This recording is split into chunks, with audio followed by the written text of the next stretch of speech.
So ಇವತ್ತಿನ ಯಂಗ್ಸ್ಟರ್ಸ್ಗೆ ಇಷ್ಟೇನೆ ಹೇಳ್ತಾರದು, ಬೆಂಗಳೂರಲ್ಲಿ ಹೋಗಿ 15,000 20,000ಗೆ ಅವ್ರ ಹತ್ರ ದುಡ್ಡು ತಗೊಂಡು ಅವ್ರು ಹೇಳ್ದಂಗೆಲ್ಲ ಕೇಳಿ. ಅಲ್ಲ ಈಗ ಅದು ಅನಿವಾರ್ಯತೆ ಆಗ್ಬಿಟ್ಟಿದೆ ಅಲ್ವಾ? ರೈತರ ಮಕ್ಳಿಗೆ ನಿಮ್ಗೆ ಗೊತ್ತಿರ್ಬೋದು, ರೈತರ ಮಕ್ಳಿಗೆ ಹೆಣ್ಣು ಕೊಡ್ತಾ ಇಲ್ಲ, ಇವತ್ತು ಅನಿವಾರ್ಯತೆ ಆಗ್ಬಿಟ್ಟಿದೆ ಅಲ್ವಾ ಸರ್? ರೈತರ ಮಕ್ಳಿಗೆ ಹೆಣ್ಣು ಕೊಡ್ತಾ ಇಲ್ಲ ಅಂತಂದ್ರೆ ಇವಾಗ 15,000 20,000 ತಂದ್ರೆ ಅವನೇ ಹೆಚ್ಚು. ಇಲ್ಲಿ ಲಕ್ಷ 20 ಲಕ್ಷ 30 ಲಕ್ಷ ದುಡಿಯೋನ್ಕೆ 10 ಲಕ್ಷ 20 ಲಕ್ಷ ಆದ್ರೆ ಶುಂಠಿಯಲ್ಲಿ ದೇವರು ಒಳಗಿದ್ರೆ ಇವನು ವರ್ಷ ಎಲ್ಲ ದುಡಿಯೋದಕ್ಕಾಗಲ್ಲ. 2 ಲಕ್ಷ 3 ಲಕ್ಷ ದುಡ್ಡು ಸುಸ್ತಾಗ್ತಾನೆ. ಅಂದ್ರೆ ಈಗ ಇನ್ನೊಂದು ಸಮಸ್ಯೆ ಆಗ್ಬಿಟ್ಟಿದೆ. ಈಗ 15-20 ಸಾವಿರಕ್ಕೆ ಜೀವನ ಮಾಡ್ತಾ ಇರ್ತಕ್ಕಂಥ ಎಷ್ಟೋ ಜನ ಯಂಗ್ಸ್ಟರ್ಸ್ ಗಳ ಮನದಾಳದ ಮಾತು ಇದು. ಯಾಕಂದ್ರೆ ಊರಲ್ಲಿ ಅಷ್ಟೊಂದು ಜಮೀನಿದ್ದು ನೀರಿದ್ದು ಎಲ್ಲ ಇದ್ರು ಸಹ ಅವರು ಈ ಒಂದೇ ಒಂದು ಕಾರಣಕ್ಕೆ ರೈತರ ಮಕ್ಕಳಿಗೆ ಹೆಣ್ಣು ಕೊಡ್ತಾ ಇಲ್ಲ ಅನ್ನೋ ಒಂದೇ ಒಂದು ಕಾರಣಕ್ಕೆ ಊರು ಬಿಟ್ಟು ಎಲ್ಲೋ 15-20 ಸಾವಿರಗೆ ಕೆಲಸ ಮಾಡುವಂತ ಒಂದು ಅನಿವಾರ್ಯತೆ ಇವತ್ತು ಸೃಷ್ಟಿ ಆಗ್ಬಿಟ್ಟಿದೆ. ತುಂಬಾ ನಿಜಕ್ಕೂ ಬೇಸರದ ಸಂಗತಿ ಅಂತಾನೆ ಹೇಳ್ಬೋದು. ಇವತ್ತು ಶುಂಠಿ ಬೆಳೆಯನ್ನ ಬೆಳೀತಾ ಇರ್ತಕ್ಕಂತ ನಮ್ಮ ರೈತರಾದಂತಹ ಮಧುಸೂದನ್ ಅವರು ಇದ್ದಾರೆ. ಸರ್ ನಮಸ್ಕಾರ. ಸರ್ ಮೊದಲಿಗೆ ತಮ್ಮ ಪರಿಚಯ ಮಾಡ್ಕೊಳ್ಳಿ. ಸರ್ ನಮ್ಮ ಹೆಸರು ಮಧುಸೂದನ್ ಅಂತ. ಓಕೆ. ಶಿಡ್ಲಘಟ್ಟ ತಾಲೂಕು ಮತ್ತೆ ತಿಪ್ಪೇನಹಳ್ಳಿ ಗ್ರಾಮ.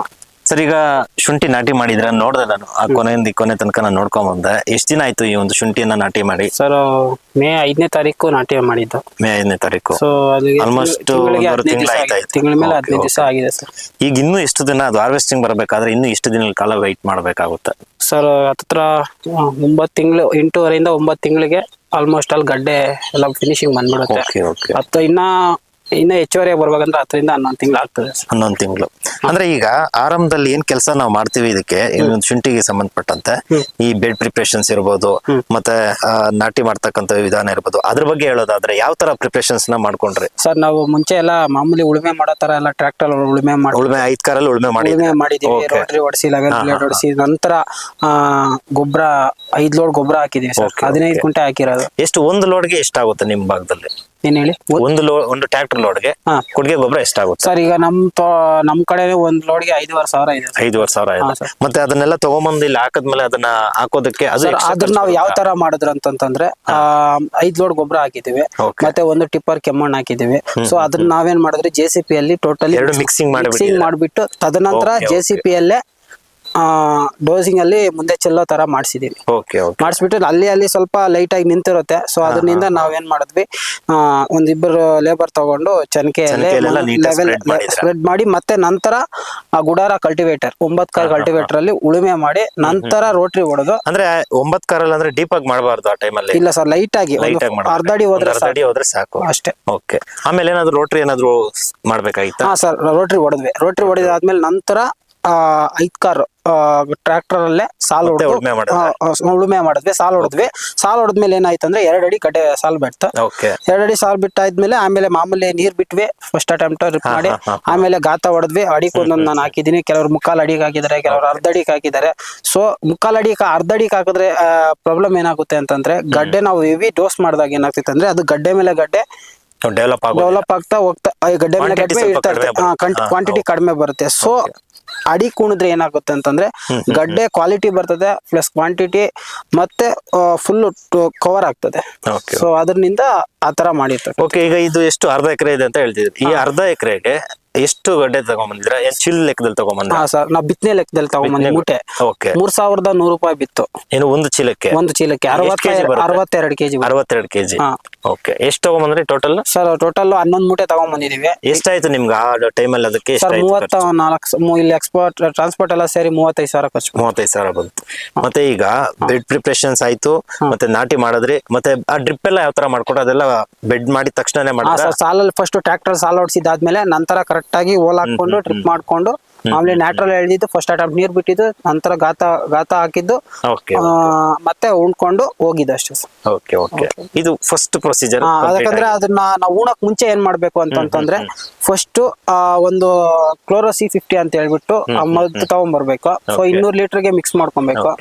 100 ಲೀಟರ್ ಇಲ್ಲ 100 ಲೀಟರ್ಗೆ ಮಿಕ್ಸ್ ಮಾಡ್ಕೊಂಡು ಆ ಶುಂಠಿನ ಮುರ್ದಿರ್ತಕ್ಕಂಥ ಶುಂಠಿನ ಆ ನೀರಲ್ಲಿ ಹಾಕಿ ಜಾಲರಿಯಲ್ಲಿ ಟೊಮೆಟೊ ಬಾಕ್ಸ್ ಅಲ್ಲಿ ಅಟ್ಲೀಸ್ಟ್ ಮೆಸ್ಸಲ್ ಆದ್ರೂ ಹಿಂಗೆ ಮುಣಗ್ಸಿ ಎತ್ಬಿಟ್ಟು ನಂತರ ಉಣ್ಬೇಕು. ಯಾಕಂತಂದ್ರೆ ಈಗ ಹುಳ ಎಲ್ಲ ಇರುತ್ತಲ್ವಾ, ಆ ಹುಳ ಎಲ್ಲ ತಿನ್ಬಿಡುತ್ತೆ. ಸೊ ಅದರಿಂದ ಕ್ಲೋರೋ C55 ಹಾಕಿದ್ರೆ ಅದ್ರಲ್ಲಿ ಮಿಕ್ಸ್ ಮಾಡ್ಕೊಂಡು ನಾಟಿ ಮಾಡಿದ್ರೆ ಅದು ಹುಳ ಸಾಧಾರಣ ತಿನ್ನಲ್ಲ.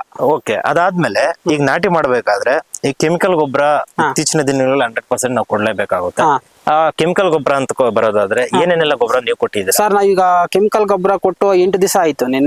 ಮೊನ್ನೆ ಗುರುವಾರಕ್ಕೆ 8 ದಿವಸ ಆಯ್ತು. ಅಲ್ಲ, ನಾನು ಕೇಳ್ತಿರೋದು ನಾಟಿ ಮಾಡ್ಬೇಕಾದ್ರೆ ಏನಾದ್ರು ಕೊಟ್ಟಿದ್ರಾ? ಸರ್ ನಾಟಿ ಮಾಡಬೇಕಾದ್ರೆ ನಾವೇನು ಕೊಟ್ಟಿಲ್ಲ, ಬರೀ ಕೊಟ್ಟಿಗೆ ಗೊಬ್ಬರ ಕೊಟ್ಟು ಕೆಮ್ಮಣ್ಣು ಮಿಕ್ಸ್ ಮಾಡಿ JCP ಅಲ್ಲಿ ಸ್ಪ್ರೆಡ್ ಮಾಡಿರೋದು. Okay okay. ಚಿಲಿಸ್ಬಿಟ್ಟು ರೋಟ್ರಿ ಹೊಡ್ಸಿರೋದು ಅಷ್ಟೇ ಸರ್. ಅಷ್ಟು ಹೊಡ್ಸ್ಬಿಟ್ಟು ಸಾಲ ಹೊಡ್ಸ್ಬಿಟ್ಟು ಉಣಿದೀವಿ. ಯಾಕಂದ್ರೆ ಸಡನ್ ಆಗಿ ನಾವು ಕೊಡಬಾರ್ದು DAP ಆಗ್ಲಿ ಏನಾಗ್ಲಿ ಇನ್ನೊಂದಾಗ್ಲಿ ಸಡನ್ ಆಗಿ ಭೂಮಿ ಕೊಡಬಾರ್ದು. ಯಾಕಂತಂದ್ರೆ ಅದಿನ್ನ ಬೇರ್ ಬಿಟ್ಟಿರಲ್ಲ. ಸೊ ಇದರಲ್ಲಿ ಈ ಒಂದು ಸಾವಯವ ಗೊಬ್ಬರದಲ್ಲಿ ಬೇರ್ ಬಿಟ್ಕೊಂಡ್ಮೇಲೆ ಆಮೇಲೆ ನಾವು ಕೆಮಿಕಲ್ ಗೊಬ್ಬರ ಕೊಡ್ಬೇಕು. ಯಾಕಂದ್ರೆ ನಾವು ಉಣದ್ಮೇಲೆ ಮಳೆ ಬೀಳಿಲ್ಲ. ಸುಮಾರು 1 ತಿಂಗಳಾದ್ಮೇಲೆ ನಮ್ ಮಳೆ ಬೀಳಕ್ ಸ್ಟಾರ್ಟ್ ಆಗಿದೆ. ಅದಕ್ ಮುಂಚೆನೆ ನಮ್ಗೆಲ್ಲ ಆಲ್ಮೋಸ್ಟ್ ಆಲ್ ಅಂದ್ರೆ ಈಗ ಈ ಶುಂಠಿ ಅಂತ ಅನ್ನೋದಾದ್ರೆ ಎಲ್ಲಾ ಪ್ರದೇಶಕ್ಕೂ ಇದು ಸೂಕ್ತ ಆಗಿರುತ್ತಾ ನಿಮ್ ಪ್ರಕಾರ? ಸೊ ಎಲ್ಲಾ ಪ್ರದೇಶಕ್ಕೂ ಸೂಕ್ತ ಆಗಿರುತ್ತೆ. ಸೊ ಯಾಕಂದ್ರೆ ಈ ಕಡೆ ಎಲ್ಲ ಈಗ ಭೂಮಿ ಒಂದ್ ಕಡೆಯಿಂದ ಮತ್ತೊಂದ್ ಕಡೆಗೆ ಸ್ವಲ್ಪ ವೇರಿಯೇಷನ್ಸ್ ಇರುತ್ತೆ. ಸೊ ಅಂತ ಭಾಗದಲ್ಲಿ ಅಂದ್ರೆ ಇದು ಎಲ್ಲಾ ಭಾಗದಲ್ಲೂ ನಾವು ಬೆಳಿಲಿಕ್ಕೆ ಆಗುತ್ತಾ ಅಂತ? ಸರ್ ಆಗುತ್ತೆ.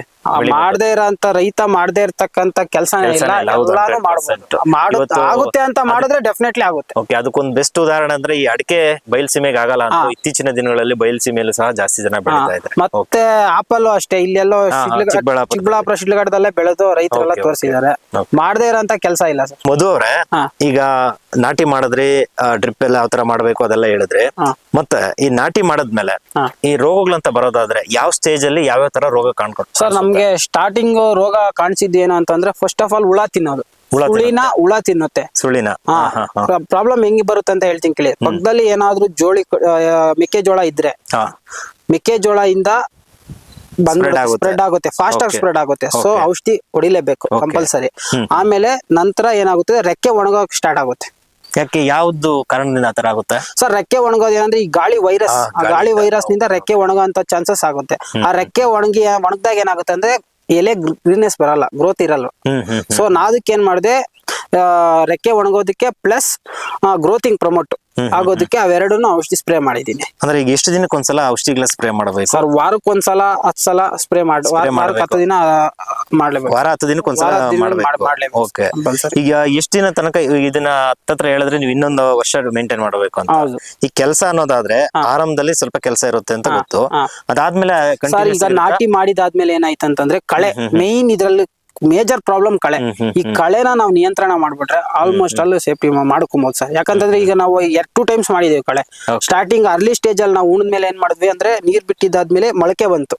ಕಳೆ ಮೊಳಕೆಗೆಲ್ಲ ಒಂದ್ಸಲ ಕೆಮಿಕಲ್ ಇದು ಔಷಧಿ ಸ್ಪ್ರೆಡ್ ಮಾಡಿದೆ, ಬಾಷ್ಟ ಹೊಡೆದ್ಬಿಟ್ಟೆ.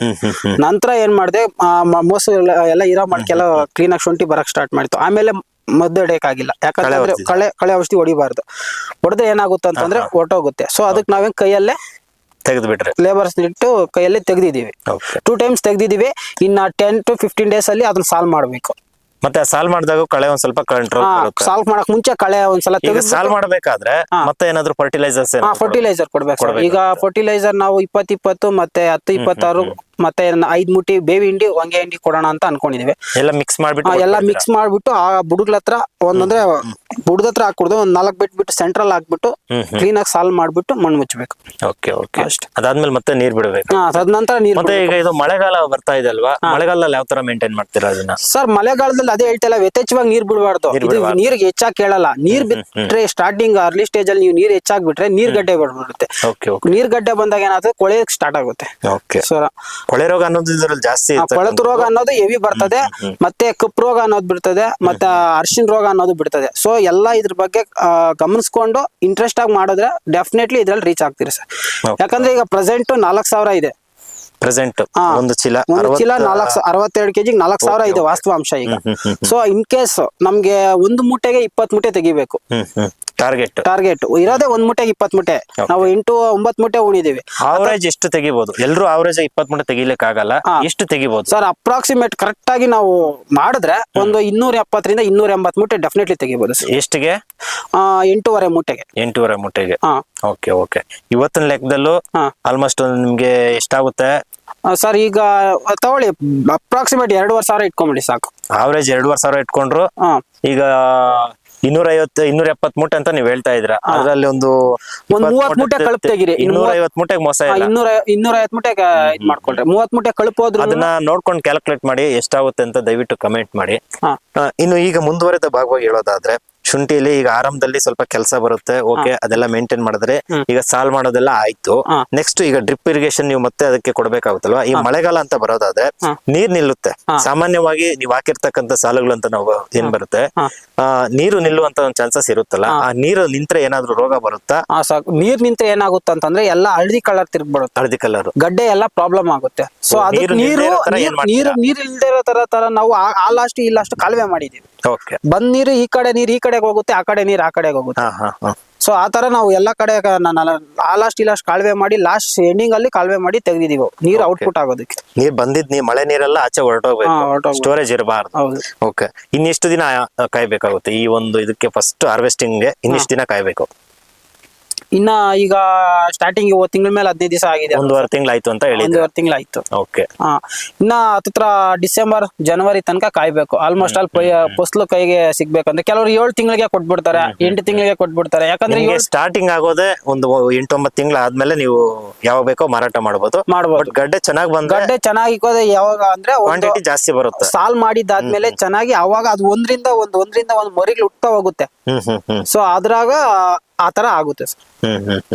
ಅಷ್ಟೇ. ಹ್ಯೂಮಿಕ್ ಆಸಿಡ್ ಬೇರೆ ಬಿಟ್ಟಿದೀವಿ. ಓಕೆ, ಅಷ್ಟೆಲ್ಲ ಮಾಡ್ಕೊಂಡು ಬಂದಿದೀವಿ. ಏನಕ್ಕೆ ಅದನ್ನ ಬಿಡೋದು ಸರ್? ಅದು ಬಿಟ್ರೆ ಏನಾಗುತ್ತೆ ಅಂದ್ರೆ ಬೇರು ಚೆನ್ನಾಗಿ ಮೂವ್ ಆಗುತ್ತೆ. ಬೇರ್ ಮೂವ್ ಆದಂಗೆಲ್ಲ ಗ್ರೋತಿಂಗ್ ಪ್ರಮೋಟ್ ಚೆನ್ನಾಗುತ್ತೆ. ಓಕೆ, ಟೋಟಲ್ 205 ಲೀಟರ್ ಕ್ಯಾನ್ ಅಲ್ಲಿ 250 ಲೀಟರ್. ಯಾವ ತರ ಬಿಡ್ತೀರಾ? ಸ್ಪ್ರೇ ಮಾಡ್ತೀರಾ? ನಾವು ಬಕೆಟ್ ಅಲ್ಲಾದ್ರೂ ಅಟ್ಟಿದ್ವಿ, ಬಕೆಟ್ ಅಲ್ಲಿ ಅಟ್ಟಿದ್ವಿ. ಒಂದ್ ಸ್ವಲ್ಪ ಡ್ರಮ್ ಅಲ್ಲಿ ಚಾರ್ಜಿಂಗ್ ಪಂಪ್ ಅಲ್ಲಿ ಬುಡಕ ಹತ್ರ ಬಿಟ್ಕೊಂಡು ಹೋದ್ವಿ ಅಷ್ಟೇ. ಓಕೆ, ಒಟ್ನಲ್ಲಿ ಶ್ರದ್ಧೆಯಿಂದ ಹಾರ್ಡ್ ವರ್ಕ್ ಮಾಡಿದ್ರೆ ಇದ್ರಲ್ಲಿ ಸಕ್ಸಸ್ ಅನ್ನೋದು ಇರುತ್ತೆ ಸರ್. ಆವರೇಜ್ ಆಗಿ ನಮ್ಗೆ ಒಂದು 2,500 ಕೊಟ್ಟರು ಮೋಸ ಇಲ್ಲ ಅಂತ ಹೇಳ್ತೀರಾ? ಇಲ್ಲ ಸರ್, ಬಟ್ ಟನ್ನೇಜ್ ಬಂದ್ಬಿಟ್ಟು 2,500 ರೇಟ್ ಸಿಕ್ಬಿಟ್ರೆ ಇವಾಗ ಲಾಸ್ ಆಗಲ್ಲ.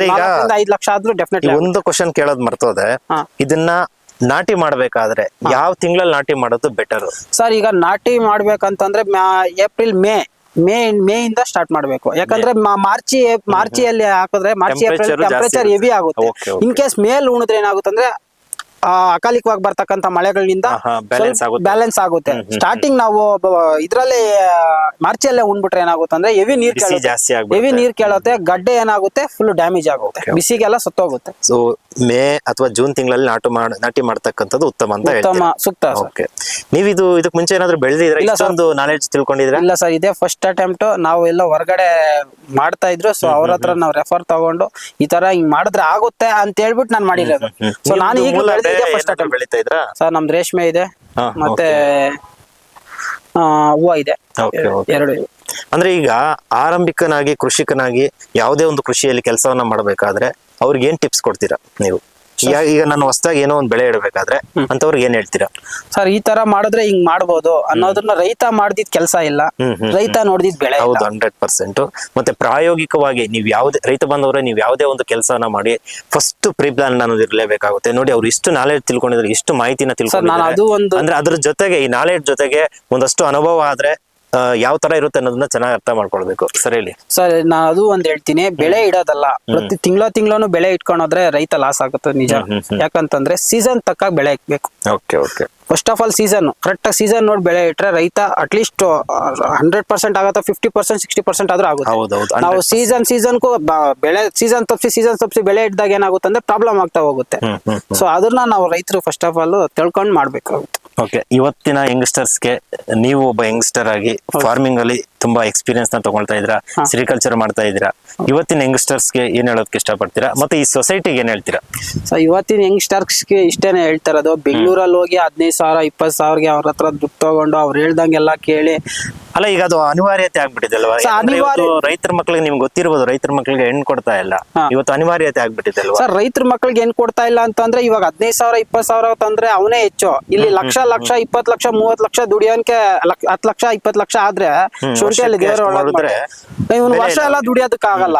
2 ಲಕ್ಷ 3 ಲಕ್ಷ ದುಡ್ಡು ಸುಸ್ತಾಗ್ತಾನೆ. ಅಂದ್ರೆ ಈಗ ಇನ್ನೊಂದು ಸಮಸ್ಯೆ ಆಗ್ಬಿಟ್ಟಿದೆ. 15-20 ಸಾವಿರಕ್ಕೆ ಜೀವನ ಮಾಡ್ತಾ ಇರ್ತಕ್ಕಂಥ ಎಷ್ಟೋ ಜನ ಯಂಗ್ಸ್ಟರ್ಸ್ ಗಳ ಮನದಾಳದ ಮಾತು ಇದು. ಯಾಕಂದ್ರೆ ಊರಲ್ಲಿ ಅಷ್ಟೊಂದು ಜಮೀನಿದ್ದು ನೀರಿದ್ದು ಎಲ್ಲ ಇದ್ರು ಸಹ ಅವರು ಈ ಒಂದೇ ಒಂದು ಕಾರಣಕ್ಕೆ ರೈತರ ಮಕ್ಕಳಿಗೆ ಹೆಣ್ಣು ಕೊಡ್ತಾ ಇಲ್ಲ ಅನ್ನೋ ಒಂದೇ ಒಂದು ಕಾರಣಕ್ಕೆ ಊರು ಬಿಟ್ಟು ಎಲ್ಲೋ 15-20 ಸಾವಿರಗೆ ಕೆಲಸ ಮಾಡುವಂತ ಒಂದು ಅನಿವಾರ್ಯತೆ ಇವತ್ತು ಸೃಷ್ಟಿ ಆಗ್ಬಿಟ್ಟಿದೆ. ತುಂಬಾ ನಿಜಕ್ಕೂ ಬೇಸರದ ಸಂಗತಿ ಅಂತಾನೆ ಹೇಳ್ಬೋದು. ಫೈನಲಿ ಆಡಿಯನ್ಸ್ಗೆ ಏನ್ ಹೇಳ್ತೀರಾ? ಸರ್, ಫೈನಲಿ ಇಷ್ಟೇ ಹೇಳೋದು, ಅನುಕೂಲ ಇರೋರು ಅಗ್ರಿಕಲ್ಚರ್ ಮಾಡಿದ್ರೆ ತೊಂದ್ರೆ ಏನಿಲ್ಲ ಸರ್, ಲಾಸ್ ಆಗೋದಿಲ್ಲ. Life ಇದೆ. ಲೈಫ್ ಇದೆ. ನೆಮ್ಮದಿ ಇದೆ. ಅನುಕೂಲ ಇಲ್ದೇ ಇರೋರು, ಸೊ ನಾವ್ ಅದ್ರಲ್ಲೇ ನಾವ್ ಇದ್ ಮಾಡ್ತೀವಿ ಅಂತಂದ್ರೆ ನಾವೇನು ಮಾಡಕ್ಕಾಗಲ್ಲ. ಸೊ ಅದನ್ನೇ ಮಾಡ್ತಾರೆ ಅವರು ಅಷ್ಟೇ. ಸೊ ನೋಡಿದ್ರಲ್ಲ ವೀಕ್ಷಕರೇ, ಇದಿಷ್ಟು ನಮ್ಮ ಯಂಗ್ಸ್ಟರ್ ಆದಂತಹ ಮಧುಸೂದನ್ ಅವರ ಮನದಾಳದ ಮಾತು. ಇವರ ಒಂದು ಸ್ಕಿಲ್ಸ್ ಜೊತೆಗೆ, ಇವರ ಒಂದು ಎಕ್ಸ್ಪೀರಿಯನ್ಸ್ ಜೊತೆಗೆ, ಇವ್ರು ಹಾಕಿರ್ತಕ್ಕಂಥ ಬೆಳೆ ಚೆನ್ನಾಗ್ ಆಗ್ಲಿ ಅಂತ ನಾವು ಬೇಡ್ಕೊಳ್ಳೋಣ. ಸೊ ನೀವಿನ್ನು ನಮ್ಮ ಚಾನಲ್ನ ಸಬ್ಸ್ಕ್ರೈಬ್ ಮಾಡ್ಕೊಂಡಿಲ್ಲ ಅಂದ್ರೆ ಸಬ್ಸ್ಕ್ರೈಬ್ ಮಾಡ್ಕೊಳ್ಳಿ. ಮತ್ತೊಂದಷ್ಟು ಮಾಹಿತಿಯೊಂದಿಗೆ ಮತ್ತೊಂದು ವಿಡಿಯೋದಲ್ಲಿ ಸಿಗ್ತೀನಿ. ಅಲ್ಲಿ ತನಕ ಎಲ್ರಿಗೂ ನಮಸ್ಕಾರ. Thank you sir. Okay sir.